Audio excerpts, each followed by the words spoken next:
Alors, bonjour mon père.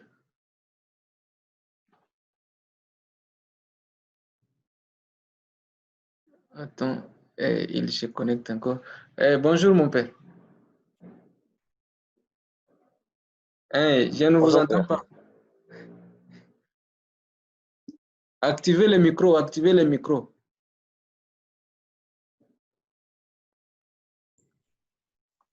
Vous m'entendez maintenant? Voilà, ça c'est très bien. Oui, oui. Ça c'est très bien. Là, on vous entend Ah, maintenant. ok. Ouais. Hmm. Bon, on va directement commencer pour ne pas prendre votre temps parce que c'est que vous avez quelque chose. Hmm. Oui. Bonjour et bienvenue à tous dans notre conférence sur le plastique comme danger pour la vie humaine et la planète. Nous sommes World Merit Lubumbashi et aujourd'hui nous sommes heureux d'avoir parmi nous le père Jean Mboma, un jésuite et docteur en nutrition. Il va parler de lui-même. Donc, et professeur de l'ULC, Université Loyola du Congo. Il est aussi doyen de la faculté des sciences agrovétérinaires.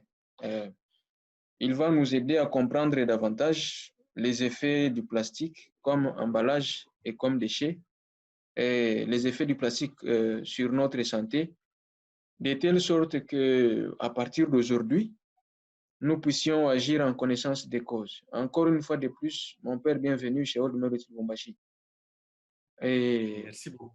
sans attendre, mon père, pouvez-vous brièvement dire un mot à nos invités? Qui vous êtes? Qu'est-ce que vous faites? Votre expérience dans les domaines de l'environnement, écologie et surtout comme vous êtes nutritionniste. Ok. Bonjour encore. Donc, je suis le père Jean Mboma. Là, je vous parle de Kimwenza pour ceux qui connaissent cette périphérie de Kinshasa. Et au départ, je fais des études d'agriculture. Donc, en France, on parle d'agronomie et agriculture. Des études qui combinent à la fois les domaines végétal et les domaines animal. Et dans ces études, donc c'est des études d'ingénieur, euh, on a une bonne part concentrée sur la chimie. On fait beaucoup de chimie organique. Alors, nous allons parler un peu de polymères tout à l'heure, et donc dans ces cadres-là. Deuxièmement, en plus de ces études, j'ai fait des études doctorales donc en nutrition et qui sont plus liées à la médecine physiologique au domaine vraiment de l'agriculture. Donc, moi, j'ai travaillé plus sur les aspects qui concernent les traitements des aliments sur ce qu'on appelle les maladies métaboliques. Donc, tout ce qui concerne en fait le profil lipidique des humains après consommation de certains aliments qui ont été transformés. Alors, on regarde par rapport à tout ce qui est ce qu'on appelle biochimie de la nutrition, donc les changements qui s'entraînent dans l'organisme et en particulier les liens par rapport au métabolisme du sucre et, et des lipides. Donc, tout ce qui est lié un peu, ce qu'on entend parler de cholestérol, maladie cardiovasculaire, diabète, résistance à l'insuline. Donc, ce sont les aspects de ma spécialisation. Alors, par rapport à l'environnement, j'ai eu un peu un certain nombre de travaux beaucoup plus pratiques. Par exemple, par rapport à l'accompagnement des agriculteurs bio. Hein? Donc, Ouais. chez nous, on parle souvent des bio, mais le bio n'est pas quelque chose qu'on se donne à soi-même. C'est-à-dire qu'il y a plusieurs règles pour qu'une production soit réellement biologique. Je donne un exemple simple. On peut avoir à la gare de Kimwenza, donc pas loin d'ici, des gens qui cultivent et qui n'utilisent pas d'engrais. Et donc, les gens peuvent dire, voilà, ils ne traitent pas les végétaux avec des produits phytosanitaires. Donc, on peut dire que c'est bio. Mais en fait, on se trompe. Pourquoi? Parce que si on regarde là où les gens cultivent et on regarde l'environnement qui entoure, on peut se rendre compte qu'en fait, c'est un endroit qui est pollué. parce que l'eau que les gens vont utiliser pour arroser leurs légumes, c'est une eau qui est par exemple sale, qui est polluée. Alors, qui va apporter par exemple des résidus, des métaux lourds, dont le plomb, l'arsenic et tout le reste. Et donc, qui vont en fait avoir un aspect, des conséquences néfastes sur la santé. Mais comme ils n'ont pas utilisé de produits phytosanitaires, ainsi de suite, ils croient que c'est bio. Donc, c'est tout à fait réducteur. Donc, ça, je faisais une parenthèse. Et j'ai fait un peu cette expérience à la fois en France avec des maraîchers et en Zambie avec des agriculteurs dans la région, en fait, à côté de l'aéroport de la Zambie, de Lusaka. Nous avons un centre là-bas, le centre Kassisi, et de KTC. Et donc, c'est là que j'ai travaillé un peu avec des agriculteurs pour améliorer leur technique de production pour que ce soit bio. Alors, la partie donc, qui me concerne particulièrement aujourd'hui m'intéresse beaucoup parce que dans la production alimentaire, j'ai travaillé un peu beaucoup dedans, surtout en France et au Canada. Les emballages jouent un grand rôle, pas seulement à la fois du point de vue marketing, mais du point de vue de la conservation des aliments, de la présentation. Et donc, on a un cours tout à fait dédié aux emballages plastiques. Alors, moi, je pense que j'ai dit assez par rapport à mon expérience, par rapport à ces domaines. Bien sûr, il y a des détails que je n'ai pas donnés, mais qui vont revenir certainement dans nos échanges. Oui. Et André? OK. Alors, est-ce que je peux passer au sujet lui-même par rapport à la présentation des plastiques? Oui, je crois que vous pouvez passer directement au sujet parce que c'est que depuis quelques années, le plastique est perçu comme un danger pour l'humanité entière au point que sa production est de plus en plus remise en cause. Donc, pourtant, la plupart de ce que nous consommons, les aliments, les boissons, même les produits pharmaceutiques, si on peut dire ainsi, sont conservés dans les emballages en plastique. Et alors, que devons-nous savoir sur l'usage du plastique? Est-ce qu'il y a quelque chose qui nous échappe et que nous devons connaître aujourd'hui? Merci beaucoup. Alors, le plastique, le plastique, c'est un nom, comment dirais c'est un nom commun, mais les noms, on peut dire, si on va du côté scientifique, c'est un polymère.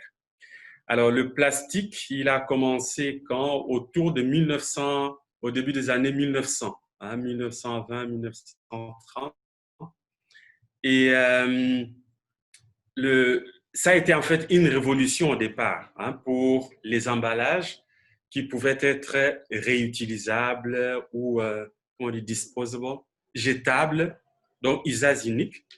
Et donc, ça faisait en fait par rapport à ça faisait un grand avantage par rapport à la malléabilité, c'est-à-dire on peut changer la forme du plastique pour l'adapter à la forme qu'on veut. Et donc, ça avait vraiment un avantage. Il y a un autre avantage, c'est le poids. C'est toujours des emballages qui sont très légers. Et donc, ça aide pour le transport des marchandises, si on veut transporter des grandes quantités avec un emballage léger.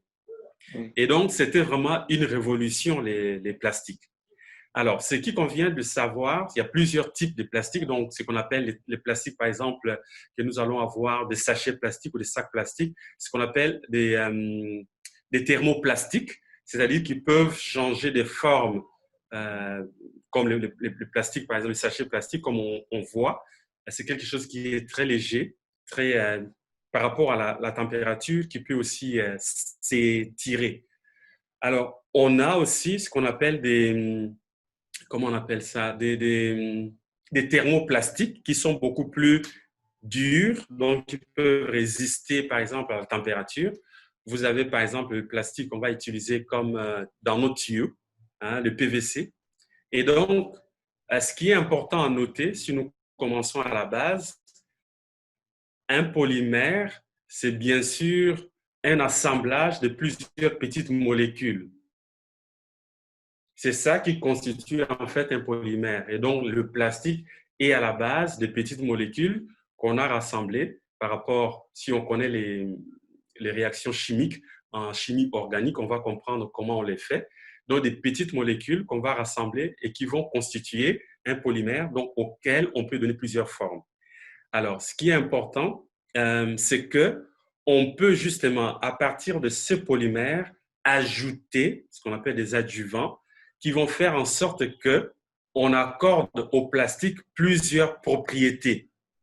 Donc, vous avez par exemple, si vous avez un sac plastique, vous mettez vous allumez une tige d'allumette, vous allez allumer le plastique, il va se rétracter rapidement jusqu'à brûler.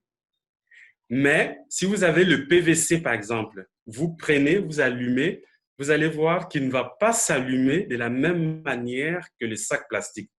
C'est-à-dire, dans le PVC, en plus du polymère, on a ajouté des éléments qui vont, par exemple, retarder la combustion ou bien générer, par exemple, un durcissement beaucoup plus fort. Et donc, on va ajouter, en fait, des éléments chimiques qui vont faire que la forme, la résistance, par exemple, à la combustion, donc tout ça va, en fait, contribuer à donner certaines propriétés.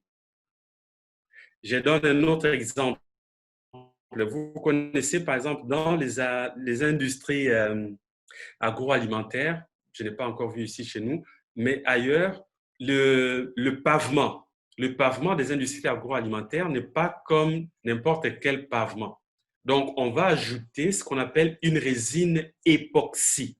Et donc, cette résine va recouvrir le pavement et ce recouvrement va faire en sorte que, par exemple, les pavements des industries agroalimentaires sont facilement nettoyables, donc ça ne garde pas d'eau, donc ça sèche l'eau. Et deuxièmement, ça va résister, par exemple, comment on appelle ça? Slippery, glissade. Donc, on va difficilement glisser sur ces surfaces. Parce que quand on est dans une industrie avec des machines à gauche, à droite, si on glisse, on ne sait pas où est-ce qu'on va terminer. Et donc, cette résine époxy, c'est au départ comment on appelle ça, du plastique, mais auquel on a ajouté des propriétés qui vont faire que ça peut être liquide et sous l'effet de la température ambiante, ça peut sécher et ça accorde des propriétés, par exemple, d'anti-glissant. Et non, en français, on va dire antidérapant. Voilà. Ça va accorder des propriétés antidérapantes et ça va bien sûr constituer aussi à protéger la production alimentaire contre la propagation des micro-organismes. Donc, on a au départ un plastique auquel on ajoute des adjuvants donc, qui confèrent des propriétés spécifiques. On a beaucoup de matériaux, par exemple, qui sont utilisés en construction, qui sont justement des plastiques au départ, mais auxquels on a ajouté des propriétés et donc qui leur confèrent les caractéristiques que le constructeur veut.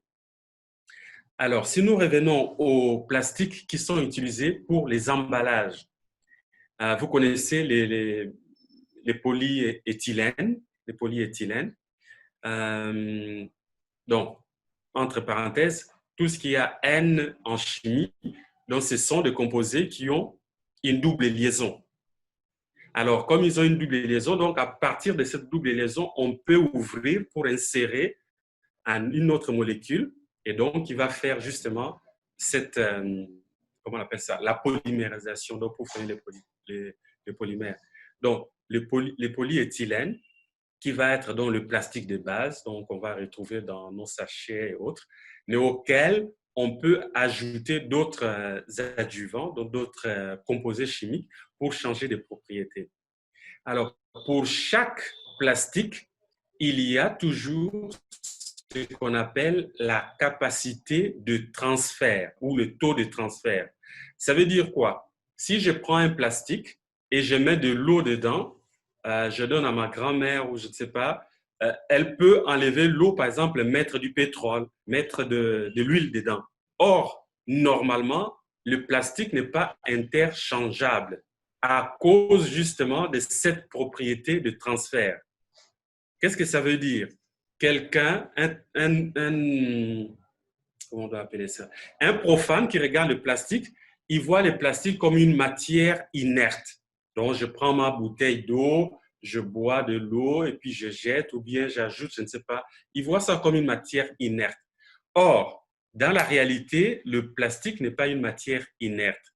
Donc, il y a toujours un transfert des molécules du polymère vers l'aliment ou vers le contenant.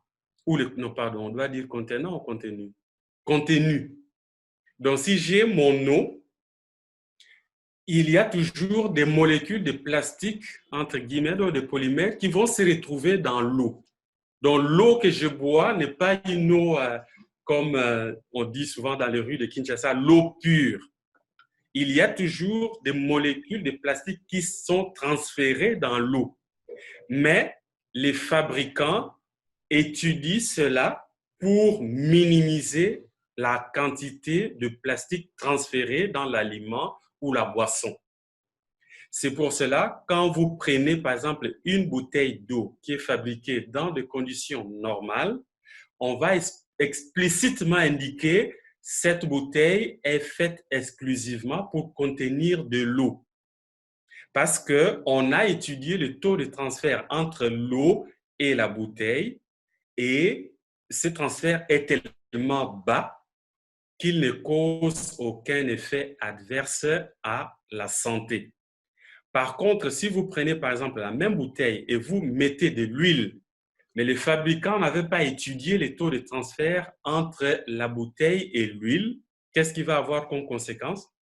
Si par exemple vous avez une huile qui est trop acide, comme c'est le cas de la plupart des huiles qui sont produites au Congo, en raison de la qualité des noix qui sont utilisées et des processus de production. Donc, vous allez avoir, par exemple, une huile qui est acide. Et donc, l'acidité va attaquer la bouteille et donc le taux de transfert va être plus élevé. Et donc, vous allez avoir dans votre bouteille d'huile, bien sûr de l'huile, mais aussi une bonne quantité de plastique ou de polymère. Il en est de même si vous mettez du pétrole ou bien d'autres. Et donc, le fabricant va toujours dire, voilà la durée, par exemple, de conservation.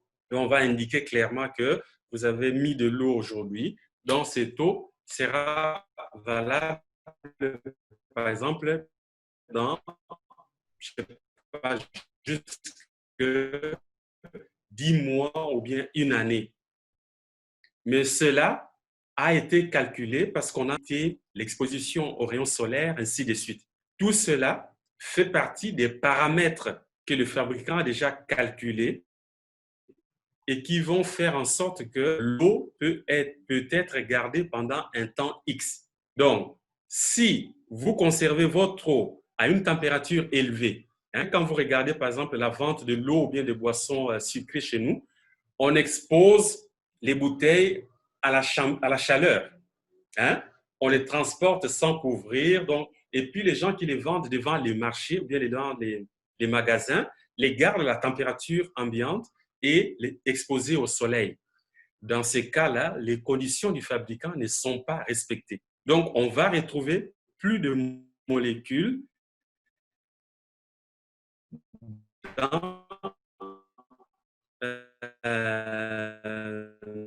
de polymères dans l'aliment ou dans la boisson que ce que les fabricants avaient prévu.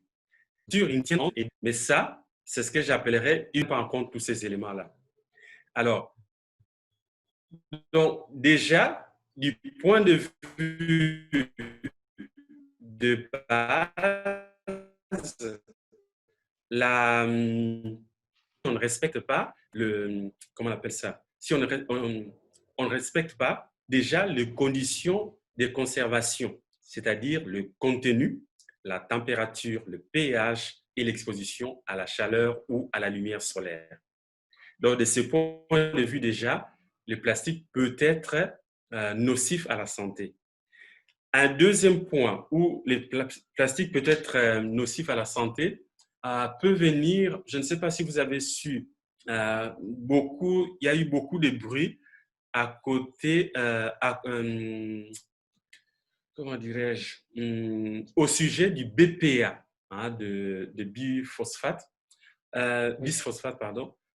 Vous avez, je ne sais pas, suivi ça, mais si vous regardez, par exemple, vos bouteilles, pour ceux qui courent, pour ceux qui font du jogging et qui vont prendre des bouteilles d'eau, des bouteilles colorées, des bouteilles d'eau, en général, si c'est bien fabriqué, on va écrire en bas, en général, c'est en bas, c'est écrit BPA ou bien BPH free, ou comment on doit dire en français, sans BPA ou sans BPH. Oui. Pourquoi? Parce que les études ont montré que ces BPA avaient des effets sur la reproduction et sur aussi le développement des enfants. Vous allez, des biberons par exemple, les enfants utilisent beaucoup de biberons, non? Dans notre société. Or, le plastique qui est utilisé pour fabriquer des biberons doit être un plastique un peu dur, comme votre plastique que vous utilisez pour l'eau à boire, pour quand les gens qui courent, les gens qui... Pourquoi? Ben pour être résistant. Par exemple, si le plastique tombe, qu'il ne se casse pas et que vous puissiez continuer à utiliser. Alors, on va ajouter justement des BPA ou d'autres composés qui vont justement améliorer la qualité, la structure de votre plastique pour qu'il soit résistant. Or, justement, étant donné qu'il y a le taux de transfert entre le plastique et l'aliment ou la boisson, donc, on s'est rendu compte qu'il y avait un taux de transfert élevé des BPA dans l'aliment et ce taux de transfert ou la concentration de BPA ou BPH dans l'aliment ou dans la boisson avait des effets adverses sur la santé. Et donc, cela a conduit justement à des législations beaucoup plus strictes. Cela surtout au Canada et aux États-Unis. Je crois aussi en Europe, je ne sais pas, je ne connais pas beaucoup. Mais au Canada et aux États-Unis, c'est vraiment une législation stricte pour limiter les BPA. Et donc, les fabricants vont indiquer clairement sur l'emballage qu'il n'y a pas de BPA dans leur emballage. Et donc, comme on voit, les molécules transférées vers l'aliment ou la boisson peuvent avoir des effets adverses. Il a été montré, par exemple, certains adjuvants ou certains plastiques qui peuvent causer, par exemple, le cancer ou bien qui peuvent causer des, comment dirais-je, des mutations. Donc, qui peuvent être à la base, par exemple, de tout ce qu'on peut observer au niveau de, comment on l'appelle, l'autisme, de problèmes mentaux chez les enfants. Alors, c'est le cas surtout avec, par exemple, des plastiques qui vont être utilisés pour les biberons ou bien les aliments pour enfants, des choses comme ça. Des paquets ou packages dans lesquels on va mettre des emballages, dans lesquels on va mettre des aliments pour enfants et qui vont avoir un taux de transfert élevé, qui peuvent générer une baisse de la fertilité des gens qui sont nourris avec ces genres de contenants qui sont fabriqués à base de certains plastiques. Alors, il y a aussi un point important par rapport toujours au plastique. Là, je suis encore au niveau alimentation. On a remarqué, par exemple, des plastiques qui vont avoir ce qu'on appelle des retardants. Non, en anglais, on dit retardant. Je crois retardateur. Retardateur, je ne sais pas, de flammes ou des choses comme ça. Et on s'est rendu compte, par exemple, même si les études sont toujours en cours, il n'y a pas toujours des études définitives, mais il y a des études qui montrent tentativement, par exemple, des effets sur certains cancers. Parce que si ça retarde, par exemple, la flamme, mais les gens vont inhaler, donc respirer ces composés-là, et on s'est rendu compte que ça avait, par exemple, des effets sur les cancers de poumons. Par exemple, les pompiers. Les pompiers qui vont utiliser des retardateurs de flammes pour éteindre des flammes, pour éteindre des incendies. Et on s'est rendu compte qu'il y avait justement dans ces plastiques des composés qui pouvaient être inhalés et avoir des effets adverses sur la santé, donc par rapport au cancer et autres. Donc ça, c'est par rapport à l'alimentation. Oui. Un effet néfaste par rapport à l'environnement va venir de plusieurs points. Tout à l'heure, j'ai parlé, par exemple, des effets des plastiques sur la reproduction. Or, si vous avez, par exemple, des plastiques qui sont jetés dans la mer et qui vont continuer à avoir un taux de transfert entre le plastique et l'eau de la mer, qui est une eau salée, donc qui n'a pas le même pH, autour de 7 certainement, un peu neutre, mais qui peut avoir une influence sur le taux de transfert des plastiques. Donc, on s'est rendu compte qu'il y avait un effet, par exemple, sur la reproduction des poissons. Pour ceux d'entre nous, je ne sais pas si vous avez déjà vu, il y a des composés spécifiques qu'on utilise, par exemple, pour ceux qui ont des l'acné, des boutons, les adolescents ou bien au-delà, ce n'est pas seulement des adolescents. On a des savons spécifiques qu'on utilise pour nettoyer la peau, donc pour rendre, comment on appelle ça, déboucher les pores. Et ces savons, dans ces savons, on utilise des microbeads, je ne sais pas comment on dit. C'est comme des petites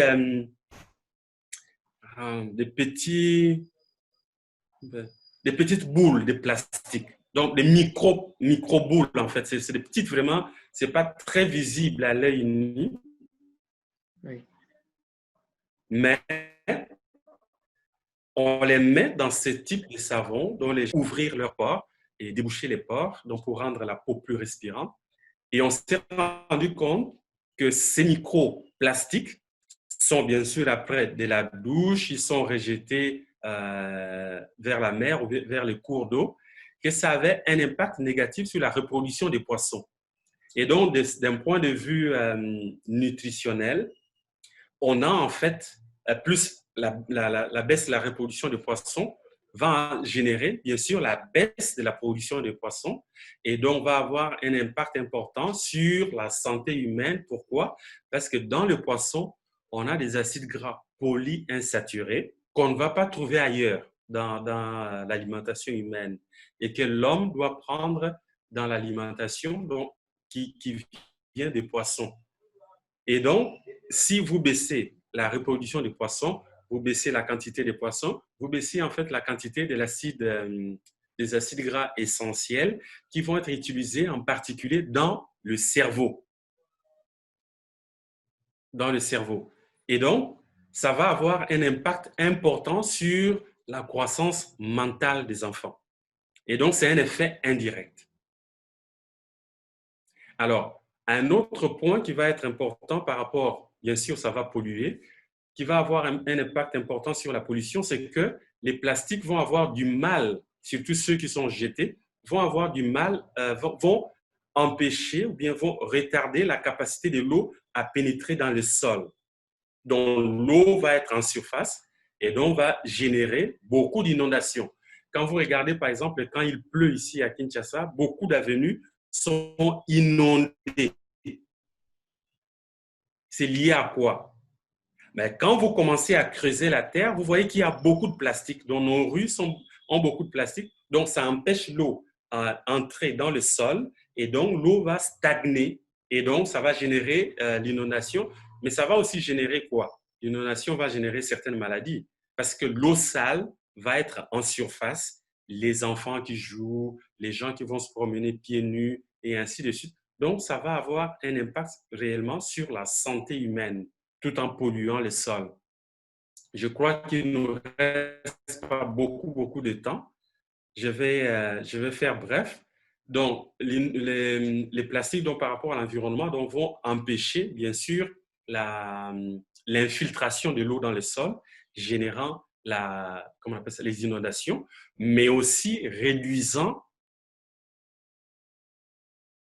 la fertilité des sols. Parce que le sol, c'est un milieu vivant, donc avec les vers de terre, avec les minéraux, ainsi de suite.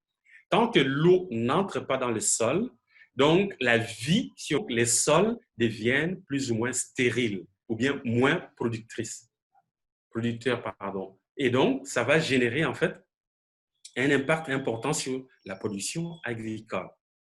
À part cela, nous avons vu d'abord par rapport à la vie marine ou bien la vie aquatique, les plastiques vont en fait avoir un effet négatif, soit par rapport aux molécules qui vont transférer, soit simplement par leur présence qui va générer.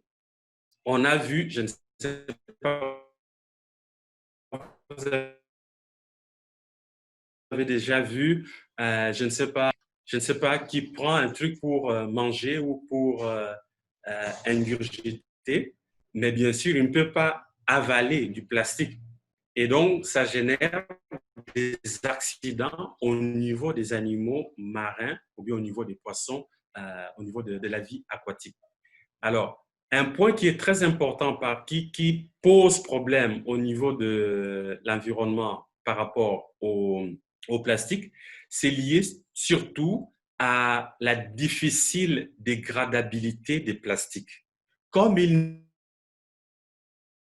ne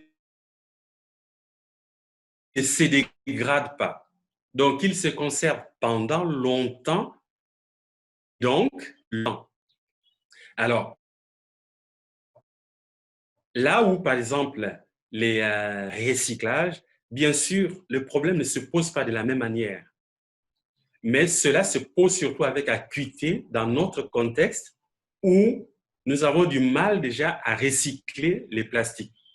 Alors, pour vous donner une bonne nouvelle, c'est qu'ici à l'université, le père Louata a commencé un système de recyclage de plastique, donc en fabriquant des pavés qu'il va utiliser pour la route. Donc, c'est quelque part une manière de contribuer à réduire la nocivité ou, oui, la nocivité des plastiques par rapport à l'environnement. Donc, il y a plusieurs manières que nous pouvons adopter pour réduire en fait la nocivité des plastiques par rapport à l'environnement. Je pense que j'ai beaucoup parlé et je ne sais pas si vous avez une question, un Oui, commentaire, merci. quelque chose comme Merci ça. beaucoup, mon père. On aurait aimé vous retenir pendant beaucoup de temps, mais on sait que vous avez aussi beaucoup d'autres Oui, choses à faire. Et oui. probablement qu'il y aura un autre jour où on va continuer notre sujet parce qu'il est tellement abondant. Mais sinon, nous vous remercions pour votre disponibilité et surtout pour disons, la connaissance que vous venez de nous offrir. Je crois que ça va nous aider. Et il ne nous reste pas beaucoup de minutes pour que cette salle soit clôturée selon ce qui était prévu. Et je sais que vous allez partir, mais je vais demander disons, à nos auditeurs qui sont là de ne pas partir avec vous. Comme ça, nous allons continuer un peu d'échange pour les 15 minutes qui vont rester avec eux et voir comment nous avons tiré profit de l'enseignement reçu aujourd'hui.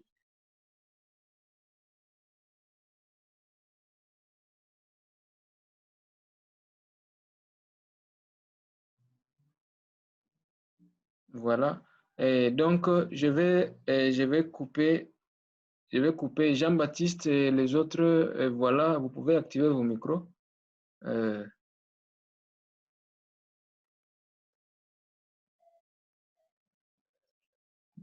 Allô? Bonjour Jean-Baptiste, bonjour Jacques, bonjour Gabriel, bonjour. Bonjour, bonjour, bonjour. Voilà. Donc, Bonjour, père. vous avez suivi le père Jean Boma. Il a quelque chose à accomplir selon ses obligations maintenant.